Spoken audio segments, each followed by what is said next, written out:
اعوذ باللہ من الشیطان الرجیم بسم اللہ الرحمن الرحیم۔ سورہ حجرات کی آیہ کریمہ نمبر 6 میں اللہ تعالیٰ نے ارشاد فرمایا، اے ایمان والو، اگر فاسق شخص تمہارے پاس کوئی خبر لائے تو خوب تحقیق کر لو، کہیں بے خبری میں تم کسی قوم پر ٹوٹ نہ پڑو، پھر کل تمہیں اپنے کیے پر پچھتاوا ہو۔ ناظرین کرام، اس آیت میں اللہ رب العالمین نے جھوٹی خبر دینے والوں کے بارے میں، غلط خبر دینے والوں کے بارے میں ارشاد فرمایا کہ تم خوب تحقیق کر لیا کرو، کہیں جھوٹی خبر سن کر تم اس پر کوئی ایکشن لو اور پھر بعد میں تمہیں پچھتانا پڑے۔ اس آیت کے شان نزول میں مفسرین کرام نے ایک مشہور واقعہ بیان کیا کہ یہ آیت ولید بن عقبہ کے بارے میں نازل ہوئی۔ ولید بن عقبہ کو رسول پاک صلی اللہ علیہ وآلہ وسلم نے حکم دیا کہ بنو مستلق کی طرف جائیں اور جا کر زکوٰۃ وصول کریں۔ ولید بن عقبہ اور بنو مستلق کے درمیان اسلام قبول کرنے سے پہلے دشمنی چلتی آ رہی تھی، ایک عداوت تھی۔ بنو مستلق والوں کو پتہ چلا کہ نبی علیہ الصلوۃ والسلام نے ولید بن عقبہ کو زکوٰۃ کی وصولی کے لیے بھیجا ہے۔ ولید بن عقبہ جب ان کے پاس پہنچے، ان کے علاقے کے پاس پہنچے، تو ان کو محسوس ہوا کہ وہ اپنے علاقے سے باہر آئے ہیں، اپنی آبادی سے باہر آئے ہیں۔ تو ان کو وہ پرانی عداوت یاد آئی، پرانی دشمنی یاد آئی، ان کے دل میں خوف پیدا ہوا کہ کہیں یہ مجھے قتل کرنے کے لیے تو نہیں آ رہے۔ وہ وہیں سے واپس چلے گئے اور واپس جا کر رسول اللہ صلی اللہ علیہ وآلہ وسلم کو کہا کہ انہوں نے، یعنی بنو مستلق والوں نے زکوٰۃ دینے سے انکار کر دیا ہے اور انہوں نے میرے قتل کا ارادہ کیا ہے۔ یہ بات سن کر رسول اللہ صلی اللہ علیہ وآلہ وسلم آپ غضبناک ہوئے اور آپ نے ان کے ساتھ جنگ کرنے کا ارادہ فرمایا۔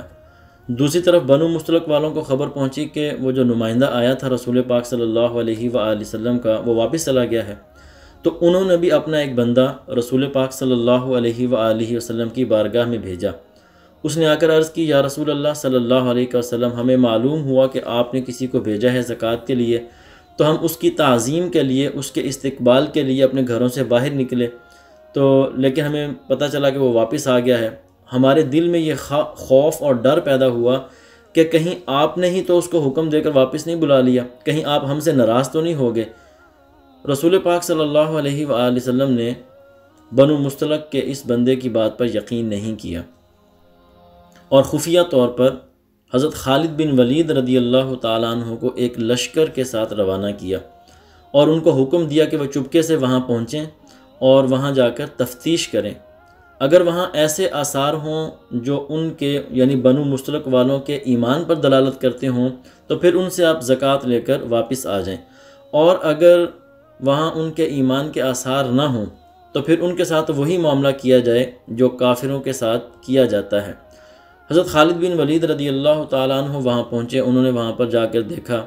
کہ مغرب کی اذان بھی ہو رہی ہے، عشاء کی اذان بھی ہو رہی ہے، اور یہ وہ معاملات ہیں جو مسلمانوں کے ہاں ہی ہوتے ہیں۔ کوئی کافر مغرب کی نماز نہیں پڑھتا، جو مسلمان نہ ہو وہ عشاء کی نماز نہیں پڑھتا۔ تو حضرت خالد بن ولید نے ان سے زکوٰۃ اور صدقات وصول کیے اور رسول اللہ صلی اللہ علیہ وآلہ وسلم کو آ کر خبر دی کہ میں نے وہاں پر اطاعت اور نیکی کے علاوہ اور کوئی چیز نہیں دیکھی۔ تو اس موقع پر اللہ رب العالمین نے یہ آیہ کریمہ نازل فرمائی کہ اے ایمان والو، اگر کوئی فاسق شخص تمہارے پاس کوئی خبر لائے تو خوب تحقیق کر لیا کرو۔ یعنی جب کوئی خبر آتی ہے ہمارے پاس، تو جب تک ہمیں کوئی کنفرم نہ ہو اس خبر کے بارے میں، کنفرمیشن نہ ہو، ایک تو ہمیں اس کو پھیلانا نہیں چاہیے، اور دوسرا ری ایکشن کے طور پر اس پر ہمیں کوئی عمل نہیں کرنا چاہیے۔ اگر ہم غلطی سے اس پر کوئی ایکشن لے لیتے ہیں یا کوئی رد عمل ظاہر کر دیتے ہیں، تو پھر بعد میں قرآن پاک کہتا ہے کہ تمہیں پچھتانا پڑے گا۔ دین اسلام ان تمام کاموں سے روکتا ہے جو معاشرے کے اندر، جو معاشرے کے امن کی راہ میں رکاوٹ بنتے ہیں، اور ان تمام کاموں کے کرنے کا حکم دیتا ہے جن سے معاشرہ امن اور سکون کا گہوارہ بن جاتا ہے۔ اس آیت کے اندر بھی یہ حکم دیا گیا کہ اگر تم چاہتے ہو کہ تمہارے گھروں کے اندر اور اسلامی معاشرے کے اندر امن اور سکون ہو اور راحت ہو، تو تمہیں کسی بھی خبر پر رد عمل ظاہر کرنے سے پہلے اس کو کنفرم کر لینا چاہیے کہ واقعی یہ بات صحیح ہے یا صحیح نہیں ہے۔ اگر غور کیا جائے تو ہمارے گھروں کے اندر جو لڑائیاں ہیں ان لڑائیوں کی اکثر جو وجوہات ہوتی ہیں وہ غلط خبریں ہوتی ہیں۔